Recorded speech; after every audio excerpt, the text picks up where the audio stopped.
Olá, meu nome é Guilherme Andrew e hoje eu e meu grupo, Thiago Camilo e Pedro Monteiro, nos apresentaram um trabalho sobre o acidente do voo 261 da Alaska Airlines. Boa noite. Vamos começar nosso trabalho aqui então falando um pouco sobre o estoque recomendado para a Alaska Airlines na época do acidente, onde na época a companhia possuía 48 aeronaves do modelo MD-80, aeronaves essas que possuem um limite de vida útil do conjunto do eixo de 30 mil horas de voo e um tempo médio entre falhas de 9 mil horas de voo. Então, para calcular aí esse nosso estoque, a gente utilizou o método de Poisson, onde, trazendo para o nosso exemplo, nada mais é do que a divisão do limite de vida útil do conjunto do eixo pelo MTBF. No resultado dessa divisão, a gente multiplica pela quantidade de aeronaves da frota da companhia. O resultado dessa multiplicação vai nos dar a quantidade total de peças de reposição que deve ter para a frota completa.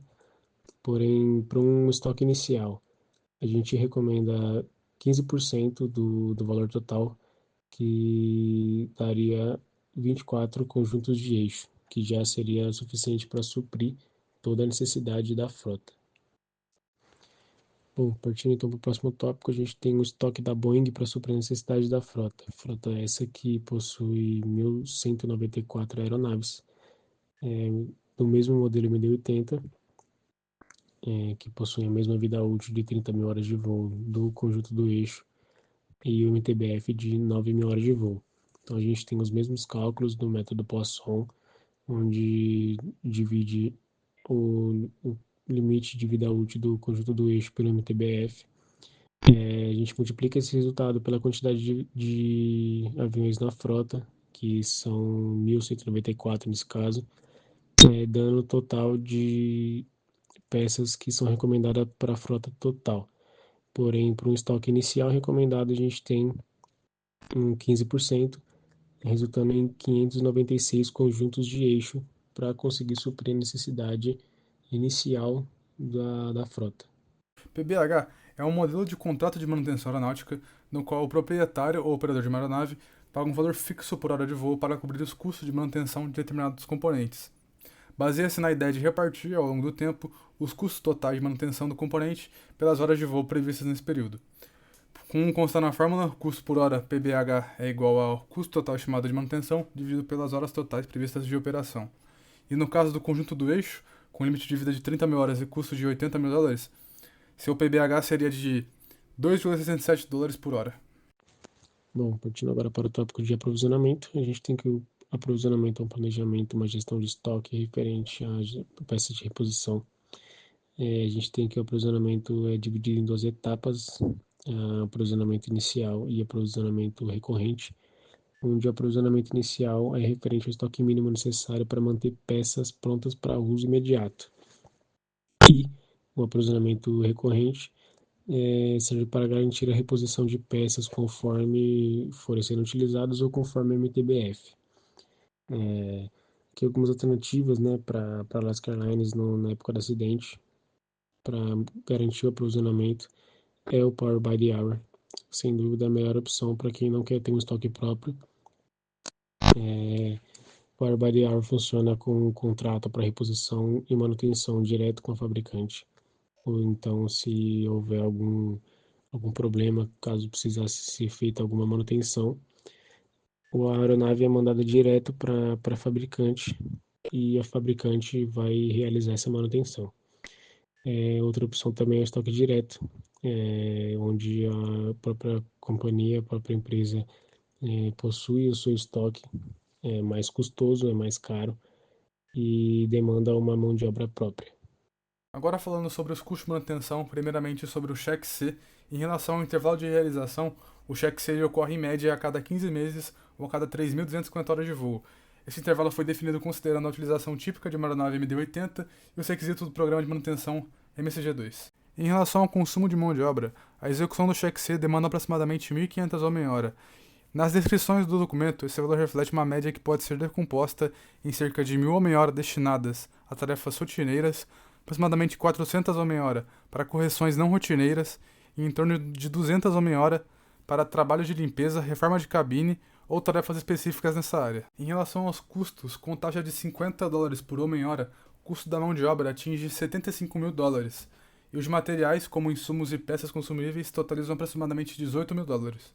Portanto, o custo total, sendo a soma dos custos de mão de obra e materiais, o cheque ele resulta em 93 mil dólares, e o custo por hora de voo, distribuído em 3.250 horas de voo, o custo efetivo é de cerca de 29 dólares por hora de voo. O custo do conjunto do eixo é de 80 mil dólares, com PBH de 2,67 dólares. E segundo o relatório da NTSB, a tarefa de lubrificação do estabilizador horizontal, quando remoção e fechamento dos painéis de acesso, demorava, em relação a uma estimativa oficial da Boeing, aproximadamente 4,56 horas, e um relato do mecânico da Alaska Airlines, algumas horas. E presume-se que toda mão de obra tem um custo médio de 50 dólares por homem-hora. Portanto, por causa da tarefa de lubrificação, a reserva de manutenção teria que haver um valor adicional de 225 dólares para cada tarefa de lubrificação. Quanto à medição da folga do conjunto do eixo, o relatório da NTSB não especifica um tempo exato para a execução dessa tarefa.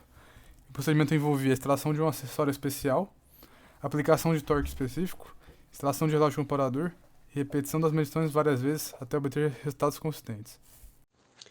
Quanto à confiabilidade do sistema de compensação do estabilizador horizontal, nós temos que, devido a algumas falhas da equipe de manutenção da Alaska Airlines, a confiabilidade do sistema de compensação do estabilizador horizontal foi comprometida. E conforme o relatório do NTSB, o conjunto do eixo da porca trapezoidal foi comprometida principalmente devido ao grande desgaste na porca Acme, pela falta de lubrificação. Então a confiabilidade foi drasticamente reduzida por conta desse desgaste e por conta dessa falha da equipe de manutenção.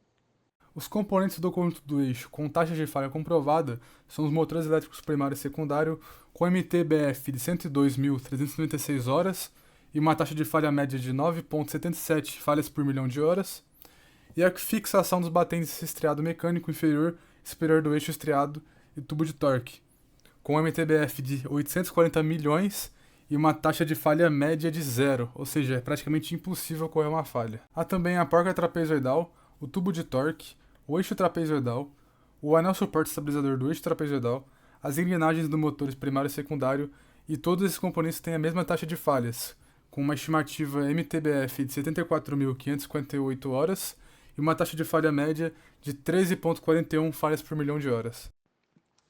A Alaska Airlines estendeu os intervalos de manutenção com base na transição do MCG2 para o MCG3, adotando uma abordagem centrada em confiabilidade e agrupamento de tarefas, como no Check C. Com isso, atividades como lubrificação passaram a ser feitas a cada 3.600 horas, ou 15 meses, e a verificação da folga axial a cada 7.200 horas.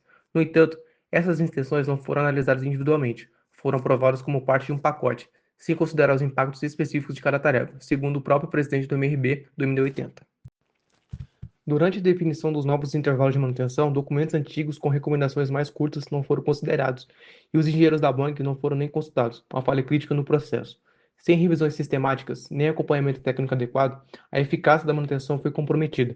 O caso da Alaska Airlines mostra como a lubrificação correta e a verificação periódica de folgas axiais são práticas essenciais para evitar desgaste acelerado e falhas graves, como o que ocasionou o acidente do voo 261. A Alaska Airlines começou lubrificando o jack screw a cada 2 check B, depois passou para cada check B e com o tempo estendeu progressivamente o intervalo, 1.000 horas, 1.200 e até 1.600 horas. Em 1996, a tarefa foi retirada do check A e passou a ser controlada por tempo, 8 meses, com base na adoção do MCG3, que previa a lubrificação apenas no check C. Vale lembrar que, sob o MCG2, os documentos originais recomendavam intervalos bem menores, entre 300 e 900 horas. O documento MCG3 ou AMP previa a lubrificação a cada 3.600 horas, mas não incluía um limite de tempo, o que, segundo o presidente do MRB da FAA, pode ter sido um erro de digitação. Essa falha acabou permitindo que a Alaska adotasse práticas menos conservadoras, contrariando as recomendações da Douglas. A redução dos intervalos para 650 horas só aconteceu após o acidente de 2001.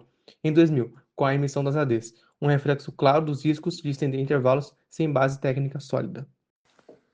A FAA teve participação direta na aprovação de um novo intervalo de lubrificação adotado pela Alaska Airlines. Em 1996, essa tarefa foi transferida para um cartão controlado por tempo, com um limite de até 8 meses, o que representava cerca de 2.500 horas de voo.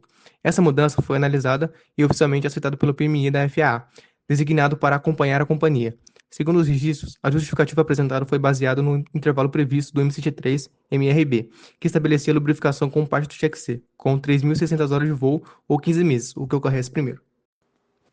Apesar de ter aprovado formalmente a extensão dos intervalos, a atuação do FAA foi duramente questionada durante a audiência pública conduzida pelo NTSB. O presidente do MRB, do MD-80, reconheceu que a mudança do intervalo de lubrificação foi tratada apenas como parte de um pacote maior vinculado ao cheque C, sem uma análise técnica específica dessa tarefa. Além disso, a FAA não percebeu que as recomendações anteriores da Douglas, que indicavam lubrificação a cada 600 a 900 horas de voo, haviam simplesmente sido desconsideradas na transição do MCG2 para o MCG3. Isso foi classificado como uma falha crítica no processo. A resposta oficial da agência só veio após o acidente do voo 2061, em abril de 2000. A FAA emitiu 2 ADs, determinando que o intervalo voltasse a ser baseado em horas de voo, com um limite de 650 horas, encerrando assim o modelo anterior, que usava o critério de tempo de até 8 meses. Com virtude dos fatos mencionados ao longo do trabalho, o acidente com o voo 2001 da Alaska Airlines foi causado por uma falha catastrófica no conjunto do eixo trapezoidal do estabilizador horizontal, resultante de um desgaste excessivo nas roscas da porca trapezoidal devido à lubrificação inadequada e à extensão indevida dos intervalos de manutenção.